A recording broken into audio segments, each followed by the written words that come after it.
Well, hello, and as I promised, I'm going to try to do these tutorials for you guys to help you better understand the module on making a lead sheet. First of all, let me start by sending condolences to anybody who's lost anybody in this virus thing that's going on. I know I've had many of my dear friends to now rest in peace because of the virus, and I don't know about you guys out there. So if you are in that circumstance, my condolences to you, and please stay safe. I'm going to try to split these videos up about in 15-minute increments to kind of guide us through MuseScore, which is what we're using. So where I am and what you're looking at right now is the Start Center, and in here, this will give us uh, the tools to work with. So as you see here, I can create a score. I've already had one here. I can open a score if I have another one. And over here, there is a online tutorial that you can use if you need to find out some things on how to do certain things for yourself, for those who want to go that advanced. At the top are other menus, and across here are value of notes, hierarchy of notes, and we'll get to those. Note values, that is, not the pitches, but the note values. And we can assess them by using the numeric keys at the top of the keyboard here. The beauty about this software is that you don't need to have any kind of keyboard or anything connected to it. You can just use the computer keyboard. You do need to have access to a computer keyboard to deal with this. Also at the very top, depending on if you're using Mac or a PC, there's another menu that will give us some other additional things to do, a quick way to find things once we get started. So we can either create a new score from here, or as you see there's one up, and I've created one. So let's say I'm going to take you through this real quick. We create a new score. You can put all the information in here, and when you do, it will pop up on the score that you create. So I'm just going to do continue to get us through here. And once I get to the next one, there are templates in here that we're using. Since we're doing a lead sheet, I'm going to go into Jazz and do Jazz lead sheet. I can pull that up, do continue. Now this next one, I'm able to put in our key signatures. And I believe for the song that we're doing, our key signature reflects the key of C. So therefore, this is high lit. My arrows will take me through my menus or through my choices, my left and right arrows, up and down arrows. I can go through my menus and sub menus here. So I want to go again down to the key of C. And I can set the tempo. We don't worry about that. And I can do continue. I can set a time signature. And I can do done. So now when I come over to my sheet, and by the way, if you're like me and you can't see too well, what I can do is go up here to the top, and I can now enlarge this menu so that it will take up abundance of space here. So I want to put in some information here, and I'll start with just some general things. So I want to put in my text for my title. All those things are text things up here. So I can click title. I can type the title of the song, and I can go back through here and basically select the other data that I want to put in that deal with my text menus for my song. Okay, so just for those who say, huh? Well, let me show you. So I got my title. The composer, in this case, is Richard Rogers, I believe. And what I want you to also put is either prepared by, and then you can put your name right here so that I know it's your work, and any other information. Now let's go across here and put information in our measures. Each one of these that you see is a measure. Measure is always identified by a bar line. What you see in the measure is called a rest. Now when I click on the rest, so it turns blue.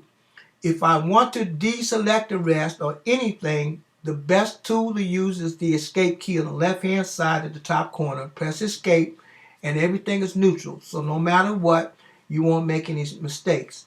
Now I want to do note entry because this is what this primary lesson is about. Across the top here, you see some note values. I'm going to start with our whole note, which is our longest note.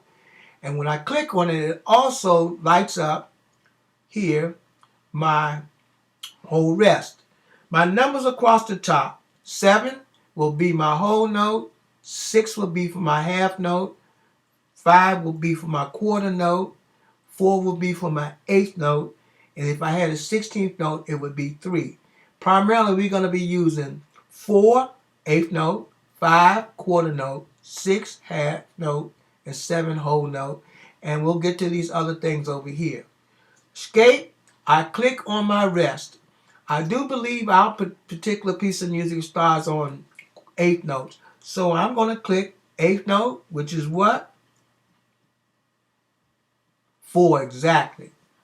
Now to input my notes in here, I can use just the QWERTY keys. Remember the musical alphabet is only 7 letters, the first 7 letters, A, B, C, D, E, F, G, and then it repeats itself. So I'm going to just press what I just said, A, and I have eighth notes, and as you see, A, B, C, D, E, F, G. And if I keep going, I would go back to A and keep going. So I'm going to go A. Now, I want to hear this back. I can click on this note, and at the top, across the top, remember this little thing is called a transporter. If I push play, I can play back what my input is if you need to hear that.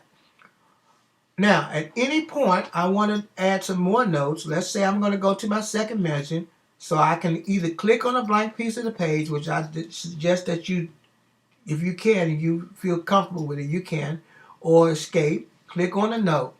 I'm going to add quarter notes. Quarter note, I can use the mouse, or either I can press the number 5, either or.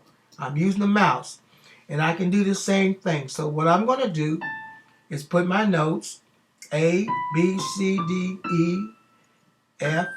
I made a mistake, but we fix it. Okay. So as you see, it puts the notes in. Now, a beautiful tool that's on here for note input would be a way that when I do make a mistake or want to change the pitch, I can click on that particular pitch, and my up and down arrows on the right-hand side of the keyboard will allow me to chromatically place the pitches where I need to make that adjustment. So if I press the down arrow, it will take it down by half steps or chromatically. And if I do up, the same thing. If I want to go down an octave, the same pitch down an octave, I can hold down the command key if I'm using Apple, or the control key, hold that down and press the down arrow, and I can take it down what we call into octaves. All right, so that's my note entry. If I have, you tried, but let's say I want to go through, I can press each one of these notes by using my left and right arrows. I'm in my next measure. I want a half note. So what would I push for a half note?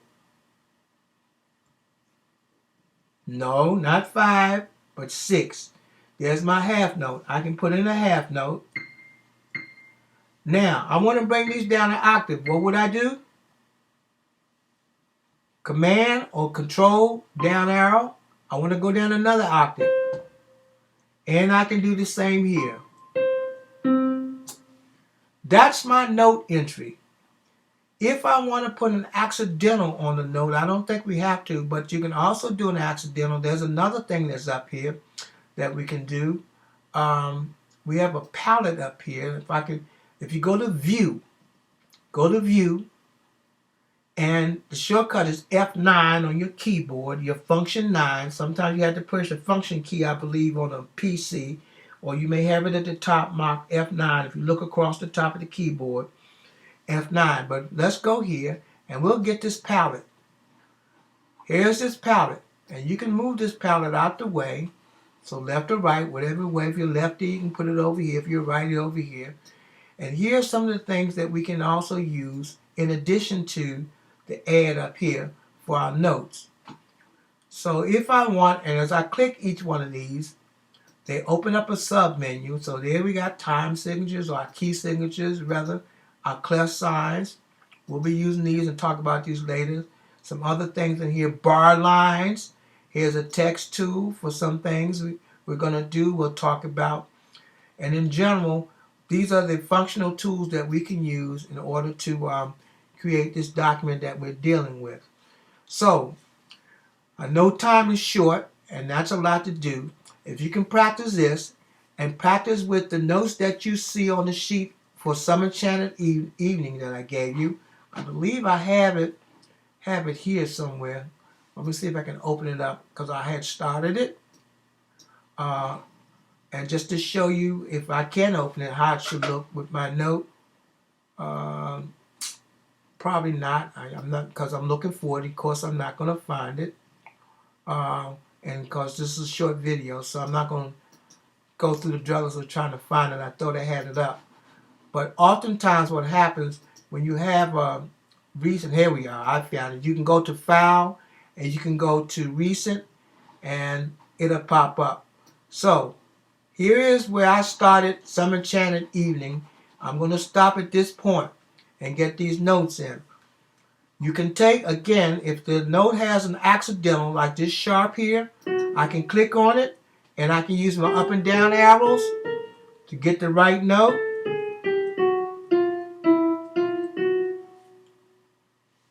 This is a tie. We'll talk about all this other stuff in our next lesson. Okay, so that's our first tutorial. And just practice. Practice makes precision. Get the notes in before you put in anything. Put in the title. Make sure that you put in the information at the top. I'll show you how to adjust everything so it'll look nice for those people who got to have it picture perfect. It'll look nice. And we'll do this in increments of maybe 15 minutes. And our next lesson, I'll get to you for Wednesday's class or for the next class. Okay, stay safe. Be prayerful. Please be mindful that you must sign in the attendance in the journal so that I know you're here and I don't mock you. And you got a 10-minute window when class starts to do that. This is to help keep us all on schedule, because if you're on schedule, so if indeed we were to go to school tomorrow, hopefully we don't, for real, but if we did, at least we know that we'll be on time and we wouldn't have to make another adjustment. All right, take care. See you again. I'm done.